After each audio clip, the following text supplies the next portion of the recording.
Now that you've taken some time and you know what the article is about, we're going to look at how the author wrote that article. And so we're going to be taking a look at technical language. Full disclosure, technical language in nonfiction informational text can sometimes be super boring to me. Sometimes when I listen to technical language or I read manuals or articles like this is kind of what I hear.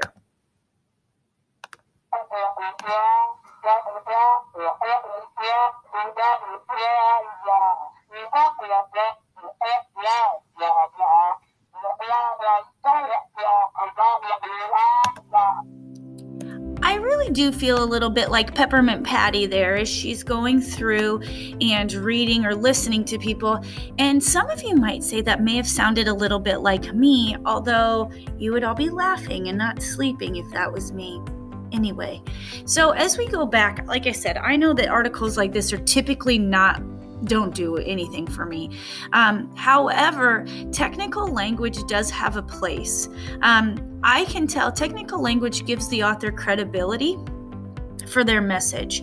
And so when we look back at the science of hitting a fastball and why it's clearly impossible to hit a major league fastball, this author used a lot of language and time and phrases that made me know that the author knew exactly what they were talking about and had studied baseball very much a lot, very intensely. The fact that they talk about the fastball, the 90 miles per hour, how fast it would be, the pitch, swing, the circumference of the baseball. Good job, Miss Acorn would be proud. The plate, all of the milliseconds, thousandths of a second, process information, gauging speed, shifting your weight in your leg, and all of the things that go on in your brain. That tells me that the author really knows what they were talking about. But to further that, as I was looking, the author of this article happens to be, or this study came from Robert Adair, a Yale physicist. Now, I know that Yale is one of those Ivy League schools that when I think of the best schools in America or the most famous, I think of Yale and Harvard. And so I know that this person really does know what they're talking about. They're credible. I can believe them. And if they say that you shouldn't be able to hit a fastball and then provide all of these reasons using a ton of technical language, I know that they've really provided a strong case using a lot of logic and a lot of facts and supporting evidence. Now, when you use that technical language, it does take a lot of background. If you don't know anything about baseball, this article was probably pretty confusing. The craft of writing, though, you have to take technical language and make it make sense to people who might not have that background knowledge. Or it might be your job as a reader to understand it and do a little background or do a little work to figure it out.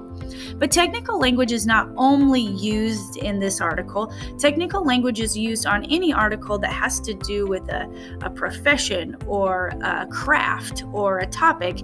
And depending on your background, the more familiar you're going to be with those words.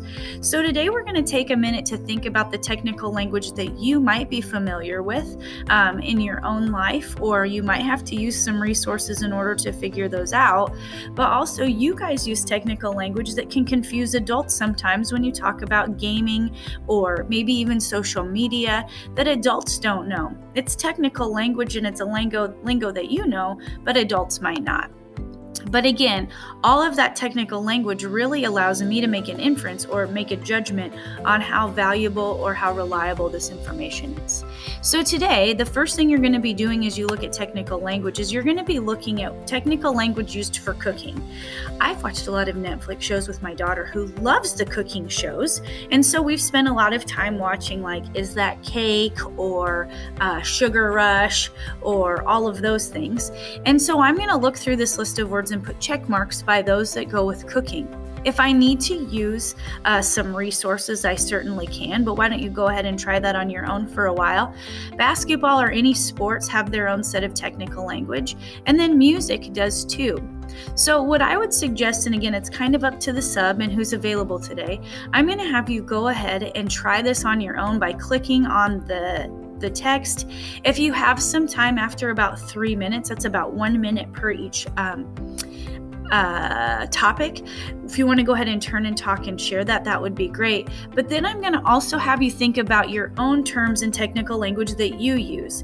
You're going to pick one of the following topics: math, video games, or social media, and list out 5 to 8 terms that you can do. And again, use about 3 minutes. You can collaborate with your partner if time allows, or depending on what, how good you're being, and if the sub says it's okay, and you can use your level 1 voices. And you can go ahead and write those down as well, because again, it really just proves that you're an expert about a topic when you're able to use technical language in a way that is precise and accurate. So once you do that, you're going to answer just a few wrap-up questions, and then I do want you to go back and look at the text and tell me what really was the detail or details that you thought were most convincing that allowed you to be like, yeah, this guy really knows what he's talking about. So you'll go ahead and you'll answer that response. What are the most convincing details that gave the author authority? Gave the author, not authority, gave the author authority and credibility about the topic. And you can just go ahead and find those back in the text. And again, that would be on page 8 and 9 in your text. And you can just go ahead and copy some of those. The last thing you're going to do, though, and this will be your third section that I'm not going to have a video, you're going to put all that information together and you're going to combine the reading from the last 2 days. Casey missed the ball. Okay, and this article further emphasizes and explains why he did it and why that shouldn't be a surprise to any of us. So you're going to explain using some technical language why this happens. You'll write an answer paragraph that answers the question, why does Casey miss the ball, and why do most baseball players miss more than they make a hit? Use technical language to create authority and demonstrate knowledge on the topic.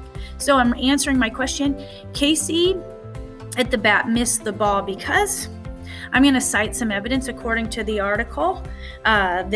Pick one of those things, a couple pieces of those technical language. Maybe you can talk about the amount of time that it takes to hit, the amount of time it takes to make a decision. And if you need to go back and watch those videos or read through that text, you can. Then explain how that makes it almost impossible to hit a ball. And then you're going to go ahead and restate. So Casey was unable to hit the ball because it is nearly impossible. After doing that, and if I was there, I would make you write this on a Google Doc and go back and highlight your technical language.